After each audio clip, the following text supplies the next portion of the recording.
Hey everyone, I'm here at PAX West in Seattle. I just spotted an interesting game called Away, Journey to the Unexpected. I'm here with Aurelion to explain the concept of this game. It looks really fascinating, combination of 2D and 3D art.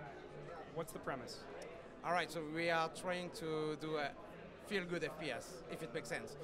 And you're playing as a little kid, and he's very useless, he doesn't know how to fight, he's not a hero, he will never be a hero, but he's good at making friends, so you will be able to recruit characters and progress in the story. And the goal of the game is to know what your parents' job is and not to save the world. Very interesting premise. So I'm a big FPS player. I want to see what a feel-good FPS really means. Let's jump in and I'll kind of ask you some questions as we play here. Cool. So again, kind of explain who I am in the world. You're entering your name here. So you start in your house, you're living with your grandparents, and yeah, this is your rent. And as you can see, the house is like a hub. You have some Mario 64's door everywhere, and each time you will make a new friend, you will open some new doors and new roads for your adventure. And also, you have a frog living in your bathroom, and you have to decide if you're okay with that or not. I'm very okay with that. And because I'm kind of a nice guy with the frog, it gives me a stone of luck to do some critical hits later. So let's move on quickly. We will just meet our grandparents. It's always nice to talk to your grandparents. We don't do that enough. We need a weapon. Lucky for us, we have a dog giving us a weapon. And this will be the most powerful weapon we can have with the kid, which is a simple stick. This explains why we need some friends right now, because we won't do miracles with only a stick. You can go everywhere you want in the open areas like that, talk to characters, try to find secret chests and stuff. So right now we are getting a cube of friendship, and with this cube of friendship, let's make a friend. So this guy will do the job. So notice the broken glasses, because a bit later we'll talk about it.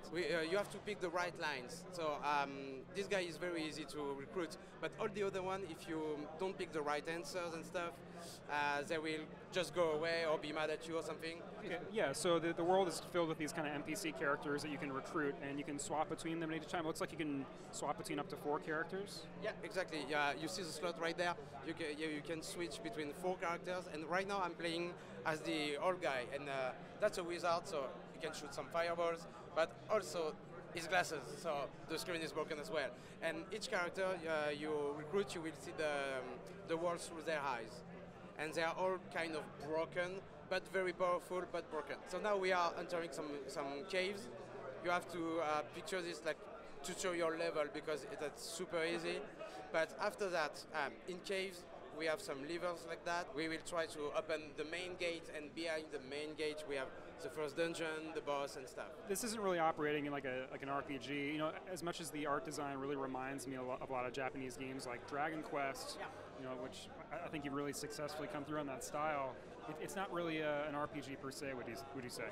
No, it's more like a roguelite, I guess. A roguelite with a story. Because each time you die, you will keep your experience points, you will unlock new skills and stuff. But RPG, yeah, that's a bit too high. That's a simple game, and it's a game to chill, basically. And it will be like 10 hours long. Let's try to find another cave. Something important. Each time you enter a cave or a dungeon, it's randomized, but not procedural, which means we are making way too much levels and then randomly pick a level. You mentioned before that you're a 2-man team working on this game, but you've partnered with an animator to help us create these sprites, it looks like. Yeah, the thing is, I've made a lot of 2D games before, but when I was drawing the characters for this game, at first I was trying some 3D characters, and they weren't cute enough for me. So I tried this cheap trick, like in the Wolfenstein game or Doom game from ages, but in HD, and surprisingly it worked.